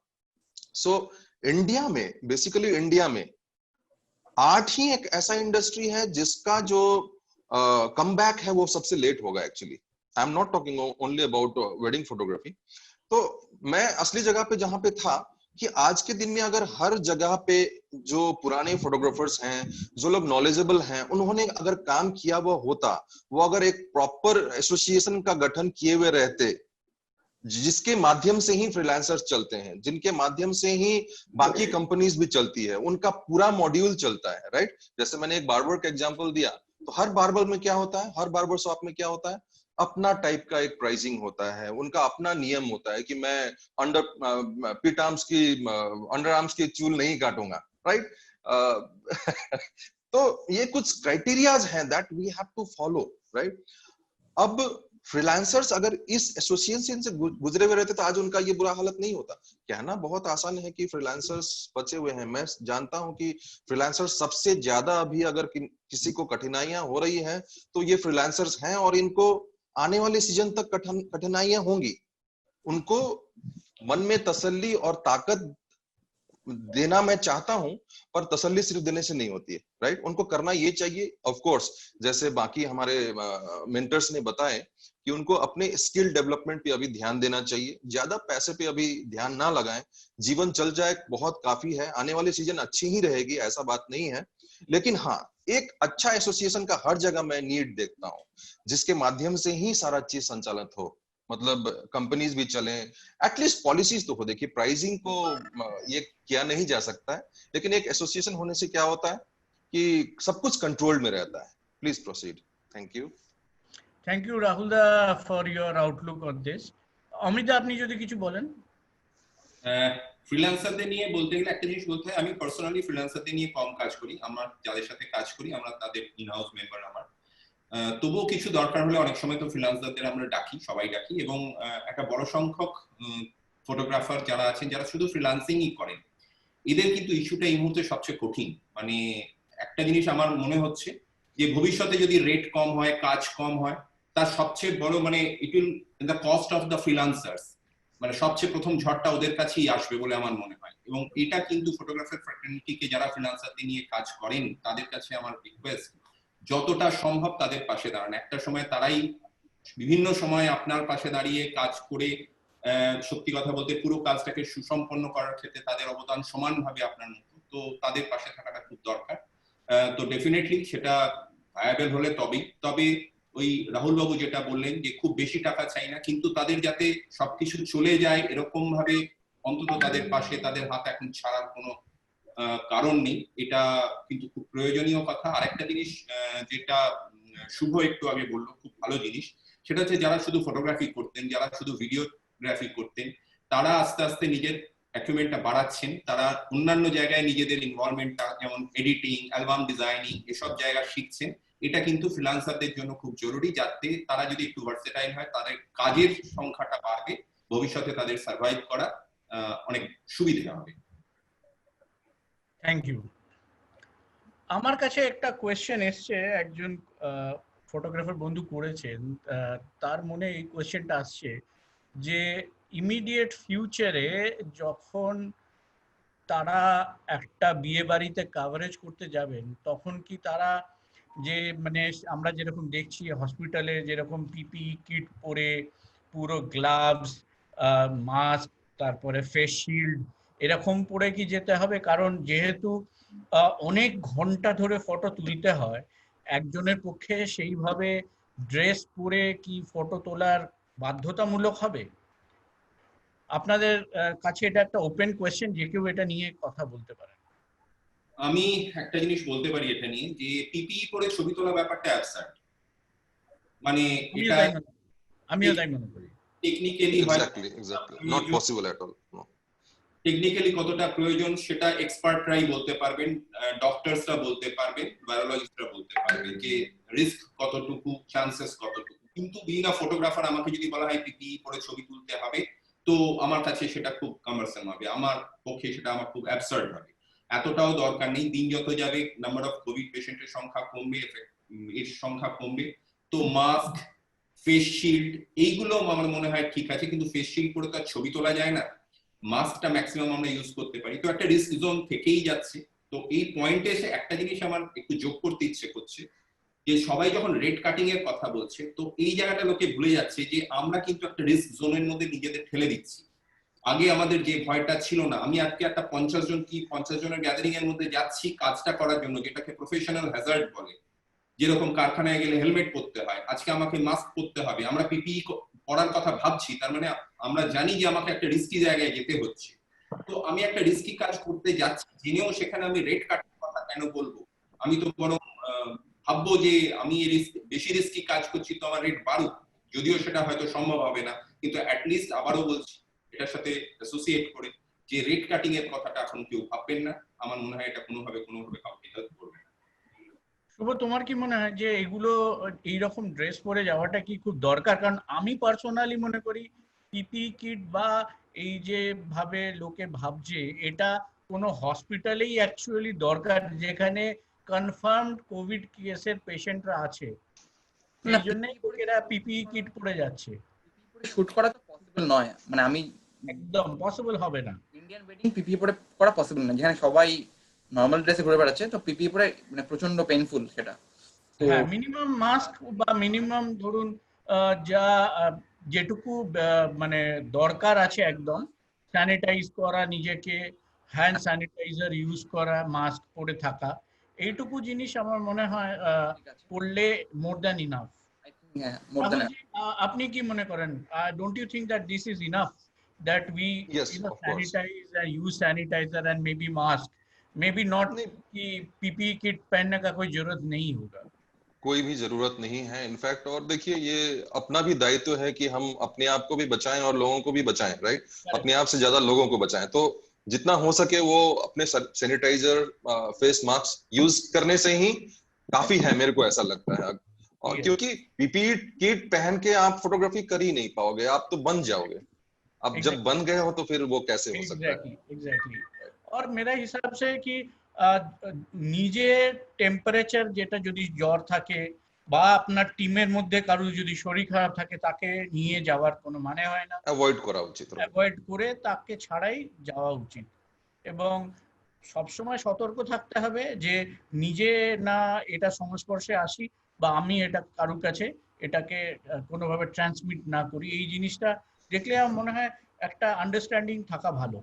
এই জন্য আমার একটা এর মধ্যে একটা ছোট কোয়েশ্চেন আসছে, সেটা হচ্ছে যে এই যে অমিতদা বললেন যে বেশ কিছু রিস্ক নিয়ে আমরা কাজে যাচ্ছি, এই টিমের যারা অন্য সদস্য তাদের জন্য কি মনে হয় যে আপনাদের যে বাজেট থাকবে সেখানে কি কোনো ইন্স্যুরেন্স, পার্সোনাল ইন্স্যুরেন্স রাখার দরকার আছে কি?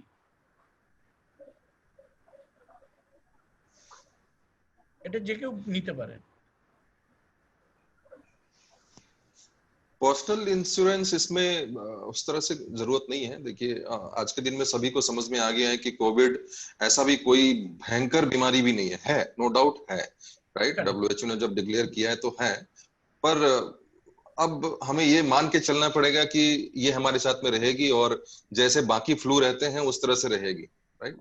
और धीरे धीरे इसके मेडिकेशन और बाकी सारे चीज भी आ ही जाएंगे।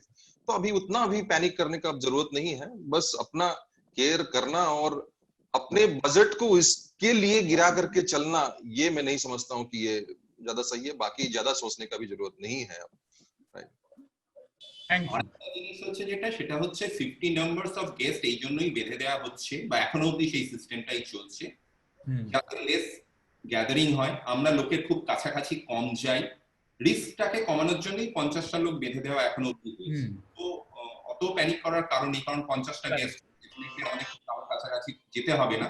আর বিং আ ফটোগ্রাফার আমাদের খুব কারো কাছে যেতেও হয় না, আমরা যে কাজটা করি লোকের থেকে দূরে দাঁড়িয়েই করি, অতএব আমাদের ভয়টা খানিকটা কম, কিন্তু নিজের পার্সোনাল প্রোটেকশনের ব্যাপারটা প্রত্যেকেরই মাথায় রাখা উচিত, মাস্ক, স্যানিটাইজার। থ্যাংক ইউ আপনার এই ফিডব্যাকের জন্য।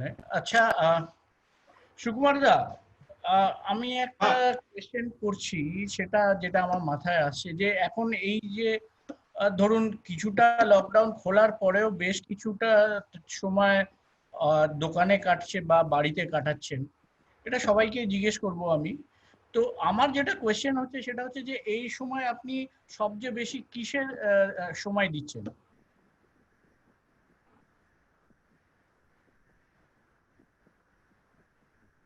আহ, আমার তো শেখার শেষ নেই, তাই আমি শিখে যাচ্ছি রোজই কিছু না কিছু। যেমন আমি তো এই লকডাউনে 2-3টে সেমিনার অ্যাটেন্ড করলাম, অনলাইন সেমিনার অ্যাটেন্ড করলাম। তো নিজেও কিছু ফটোগ্রাফি নিয়ে কাজকর্ম করলাম। তার মধ্যে মানে একটু ওয়েডিং এর ফটোগ্রাফির বাইরেও কিছু কাজকর্ম করলাম একটু পরীক্ষামূলক ভাবে। আমার বাড়িতে একটা সেট আপ তৈরি করে কিছু কাজকর্ম করলাম। আর যেটা করলাম সেটা হচ্ছে একটু ফটোশপ নিয়ে একটু শেখার চেষ্টা করলাম, ফটোশপটাকে একটু আয়ত্ত করার জন্য। এটা অনেক বেশি ফটোশপে আমি স্বীকার করি যে এরা অনেক বেশি অ্যাকাস্টম।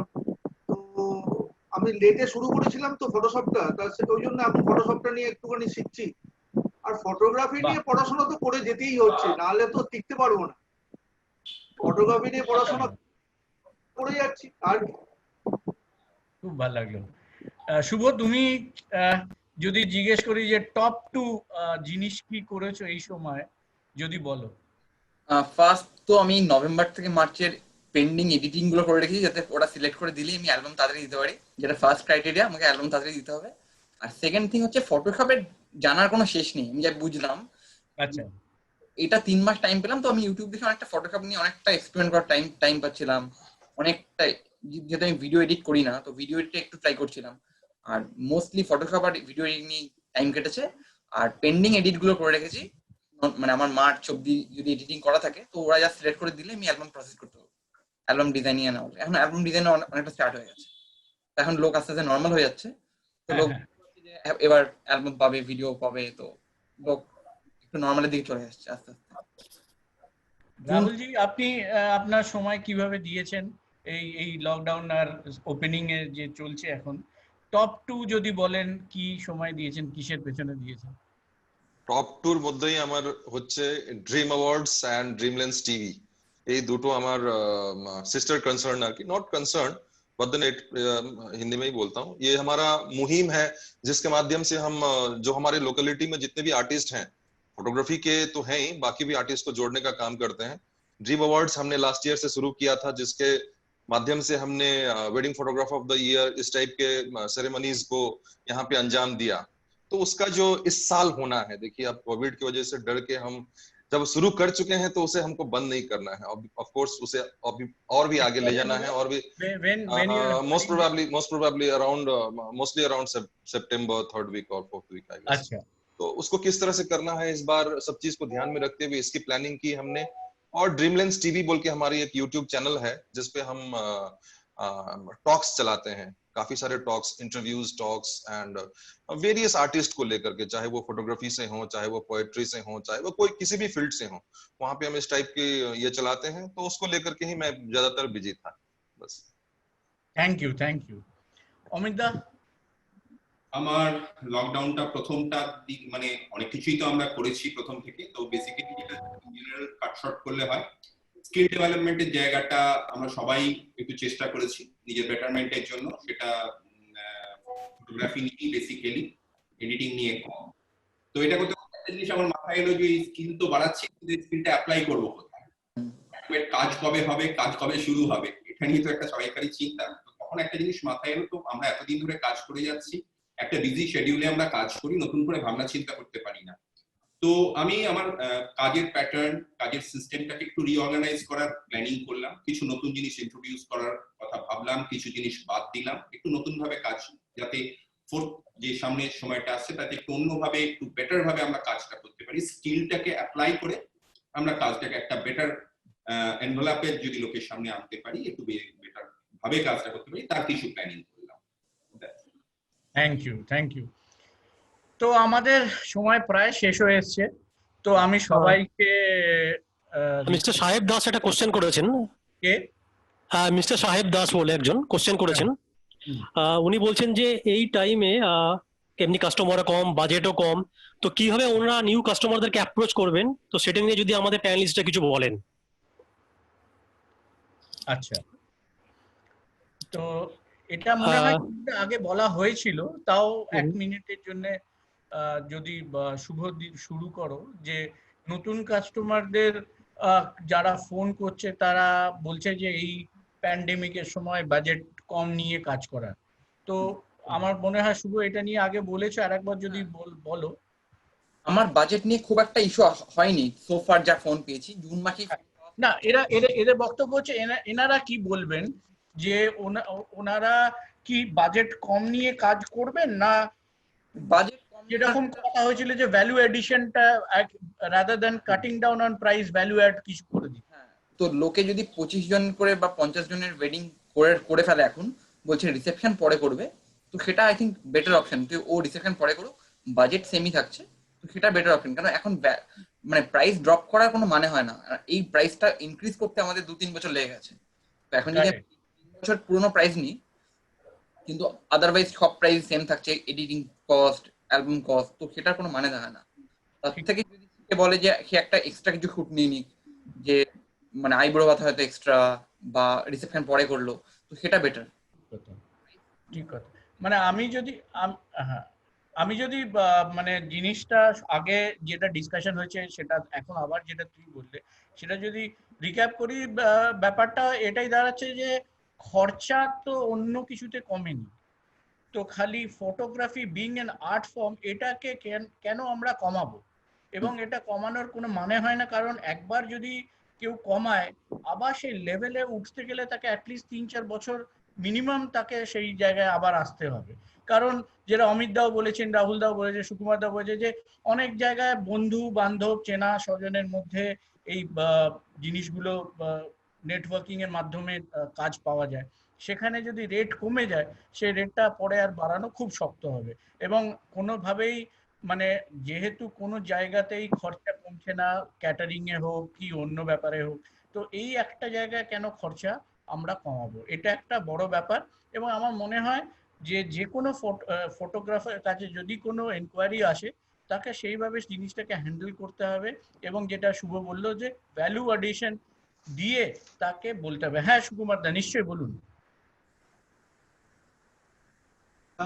এখানে আমার জোরে একটা বক্তব্য আছে, সেটা হচ্ছে আমরা যদি রেটটা কমাই, তাহলে আমাদের যারা পুরনো কাস্টমার আছে, যেটা অমিতবাবু খুব ভালো বলেছিলেন, যে তারা ভাবতে পারে যে আরে এইটা তো কম রেটেও করা যেত, তাহলে আমার থেকে কেন সুকুমারবাবু বা অমিতবাবু বা অনুপম বাবু বেশি নিয়েছে। আমরা যদি রেটটা কমাই, লস অফ ফেথ তো পুরনো কাস্টমারদের কাছে তো যাবেই খবর যাবে, কারণ আমাদের তো একটাতেই একটা রেফারেন্সে বেশিরভাগ কাজই রেফারেন্সে পায়। হ্যাঁ, এবারে একটা এটা খবরটা পেয়ে যাওয়া তো খুবই মানে এটা হলে সেটা তো নিজেদের বিশ্বাসযোগ্যতার জায়গাটা আরো নষ্ট হয়। তাই আমি বলবো নতুন ছেলেদের কাছে একটাই কথা বলবো, যে তুমি তাকে তোমার নিজের ভ্যালুটা বোঝার চেষ্টা করো, নিজের ভ্যালুটা বোঝো। নিজের ভ্যালুটাকে না বুঝলে তবে তুমি মার্কেটে নিজের ভ্যালুটাকে নিজেকে আমরা তো নিজেদেরকে বিক্রি করছি, পরিষ্কার কথা, আমরা আমাদের আর্টটাকে বিক্রি করছি। তো আমি যদি আমার নিজের ভ্যালুটা না বুঝতে পারি, আমি রেট করতে পারবো না কোথাও গিয়ে। দুম করে আমি একটা কম পয়সায় কাজ নিয়ে নেবো। ঠিক কথা, ঠিক কথা। छोटा सा चीज मैं भी ऐड करना चाहूंगा, বুদ্ধিদীপ্ত হবে। Thank you. राहुल दा बोलून। राइट। मैं देख रहा था यहाँ पे चैट में, तो उनका साहिब जी का फिर और एक यहाँ पे एडिशन आया, जो माय प्राइस ये 75,000 वो शायद वेडिंग का लेते हैं, और उन्होंने 6 नए क्लाइंट्स को घुमा दिए, राइट, इस बीच में। बिकॉज आवाज आ रही है? हाँ, यू कैरी ऑन। हाँ हाँ जी। तो ये जो 6 वेडिंग जो इन्होंने घुमा दिया है और प्राइस कम में बाकी लोग ले रहे हैं, इसी जगह पे मेरा पिछला क्वेश्चन भी इसी जगह पे था। इस मतलब अगर इस जगह में यूनिटी होता, आपके सर्कल में अगर सारे फोटोग्राफर्स मिले हुए रहते, एक दूसरे के साथ में उन लोगों का आदान प्रदान होता, लोग एक दूसरे के साथ में नेटवर्क रखते, है ना, वो यूनिटी रहता, तो ये चीज नहीं होने वाली थी, राइट। आज के दिन में भले ही वो कम प्राइस दे करके किसी का काम छीन के ले रहे हैं, या फिर ले रहे हैं। अल्टीमेटली देखा जाए तो घुमा करके जो काम ले रहे हैं उनके लिए लॉस है एक्चुअली, ये लॉन्ग रन में हमेशा ही लॉस ही करेगा। बोथ आर लूजिंग एक्चुअली, जो यस ऑफ काम कोर्स, गवा रहे हैं वो भी लूज तो कर ही रहे हैं, जो आप काम ले रहे हैं कम प्राइस में वो भी लूज कर रहे हैं। यस, इस तरह से आप लाइफ में कंप्रोमाइज करना सीख रहे हो। हाँ, इस तरह से आप लाइफ में कंप्रोमाइज करना सीख रहे हो। आप हर चीज में कंप्रोमाइज ही करते चला जाओगे।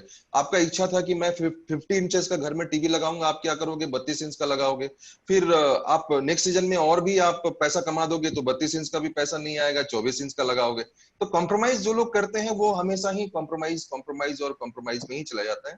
एक ही चीज बोलना चाहूंगा, आप लोग कोशिश कीजिए कि अपने अपने जगहों पर आप लोग अगर यूनिटी बना पाए, एक दूसरे के साथ में मिल करके काम कर पाए, एक दूसरे के साथ में कनेक्टेड होकर काम कर पाए, तो फ्यूचर में आप लोगों को बहुत ही सुविधा मिलने वाली है। Please proceed. Very well said. तो थैंक यू ऑल। तो আমরা এবারে we are coming to a closing time of this webinar, আমরা আস্তে আস্তে আমাদের সময় হয়ে আসছে। তো আমি সবাইকে বলবো যে এক দু লাইনের যদি ক্লোজিং রিমার্কস কেউ যদি দেন তাহলে খুব ভালো হয়। অমিত দা, আপনি শুরু করুন। পুরো আলোচনাটা খুব ভালোভাবে গেল। বেশ কিছু ইস্যুজ আছে যেগুলো খুব এই সময়কার ইস্যু, আমাদের প্রত্যেকের মনেই আছে, সে ফ্রিল্যান্সারই, ফটোগ্রাফারই হোক, স্টুডিওর লোক হোক, কি যেই হোক। তো তার অনেক প্রশ্নের উত্তর আমরা পেলাম, সবাইকার সাথে একটা আদান প্রদান হলো, বেশ কিছু কোয়েশ্চেনের দেখলাম যেখান থেকে আমাদের নতুন ভাবনা চিন্তারও শুরু হলো। একটা জিনিসই বলবো যে খুব খারাপ সময়টা বোধহয় আমরা পেরিয়ে এসেছি, সবচেয়ে ভয়ের সময়টা বোধহয় আমরা পেরিয়ে এসেছি। আস্তে আস্তে বেটার দিন আসছে, সেটা ফটোগ্রাফির ক্ষেত্রে না, প্রত্যেকটা জীবনের প্রত্যেকটা ক্ষেত্রেই আমরা দেখতে পাচ্ছি। আস্তে আস্তে আমরা বাড়ির বাইরে যাচ্ছি, মার্কেটে যাচ্ছি, শপিং মলে যেতে শুরু করেছি। এরকম করে আস্তে আস্তে সবকিছুই ঠিক হবে। ফটোগ্রাফিও এসবের থেকে আলাদা নয়, ফটোগ্রাফিরও, ফটোগ্রাফারদেরও একইভাবে ভালো দিন আসবে, চিন্তা করার কিছু নেই, শুধু ধৈর্য রাখতে হবে। তাড়াহুড়োতে এমন ভুল ডিসিশন যাতে আমরা না নিয়ে ফেলি, যাতে আমাদের ভবিষ্যতে যে সময়টা আসছে সেটাতে আমাদের বড় রকমের ক্ষতি হয়। Thank you so much Amit दा। राहुल दा? जी, अमित जी को ही इस चीज में मैं भी सेकंड करना चाहूंगा।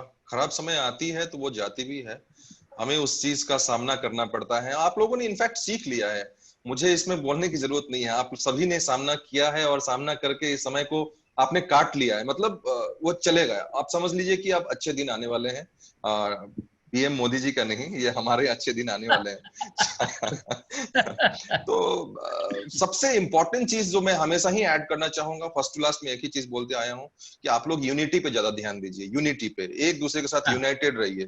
आप यूनाइटेड रहेंगे कोई भी आपको तोड़ नहीं पाएगा। सबसे एक लकड़ी का कहानी तो हमने सुना ही है, एक एक लकड़ी को हम आराम से तोड़ सकते हैं, लेकिन अगर 10 लकड़ी एक साथ में मिल जाए तो वो तोड़ना इम्पॉसिबल होता है। इसीलिए हम लड़खड़ा रहे हैं, क्योंकि यूनिटी नहीं है। यूनिटी बनाइए, देखिए ना आगे क्या होता है। आप 2 साल में बोलेंगे कि नहीं सचमुच में ये बहुत ही कुछ यूनिटी बनाया हमने, तो हम दोगुना हो गए। 2 साल भी नहीं लगेगा इनफैक्ट। तो यही चीज मैं आज बोलना चाहूंगा। और इनफैक्ट कैनवेरा पूरे टीम को और जिन्होंने भी इस चीज को ऑर्गेनाइज किया है, आशा करता हूं कि आगे दिन में भी एक पर्टिकुलर टॉपिक को लेकर के इस टाइप की चीज, इवेंट्स आप लोग ऑर्गेनाइज करते रहिए। बहुत ही अच्छी चीज है, ये ऑर्गेनाइज होते रहने चाहिए। Thank you very much for everything. Thank you Rahul दा। শুভ, তুমি যদি বলো। হ্যাঁ, আমরা মোস্ট অফ দি সবচেয়ে খারাপ সময়টা পেরিয়ে এসেছি অলরেডি, সেটা ডেফিনেটলি মার্চ এন্ড থেকে এপ্রিল মে। তো এখন আস্তে আস্তে বেটার টাইম আসছে, ওয়েডিং আস্তে আস্তে স্টার্ট হচ্ছে। তো আমার মনে হয় আপকামিং ডেজে আরো বেশি ওয়েডিং আসবে, প্রচুর প্রেশার আসবে সবার উপর। সবার থেকে জানতে পারলাম আমরা ব্যাপারটা যে সবাই কি ফিল করছে এই ওয়েবিনার। তো বেটার টাইম আসছে, কোনো প্রবলেম নেই, ফটোগ্রাফারদের জন্য বেটার টাইম আসছে। Thank you. সুকুমার দা, আপনার ক্লোজিং রিমার্কস কিছু যে বলুন। অন্ধকার কাটবে, কবি ভাষায় বলতে গেলে নতুন সূর্য, আলো দাও আলো দাও, আমরা আবার আলোয় ফিরবো, আমার বিশ্বাস। Thank you. আমি সবাইকে থ্যাংক ইউ বলবো। আর আমি শেষ করার আগে দুটো কথা বলবো। আমরা ইংলিশে দুটো কথা শুনেছি যে in the darkest of night you see the brightest of the stars. তো আমরা আমাদের যে অন্ধকারের সময়টাতে কিন্তু আমরা অনেক আশার আলো দেখেছি। আর আরেকটা কথা হচ্ছে in the darkest of clouds you see the silver lining is always there. সুতরাং লোকেরা যে অনেকে হতাশ হয়ে যাচ্ছে, হোপলেসনেস ভাবছে, এটা তো ভাবার কোনো কারণ নেই। এবং আপনারা যেটা বললেন যে অলরেডি আমরা বাজে সময়টা কাটিয়ে বেরিয়ে এসেছি, আমরা এখন আর সেই অজানার ভয়তে ভয় পাচ্ছি না। যে কি হবে কি হবে। মোটামুটি আমরা সবাই জিনিসটা বুঝে গেছি, কিভাবে এর থেকে বেঁচে থাকতে হয়, কিভাবে এর সঙ্গে যুঝে কাজ করতে হয়, এবং ধীরে ধীরে এটা আস্তে আস্তে কেটেও যাবে, যেটা আমরা অনেক দেশে দেখতে পাচ্ছি। থ্যাংক ইউ অল, আপনারা আপনাদের সময়টা দিলেন বলে। Everyone, thank you once more, thank you.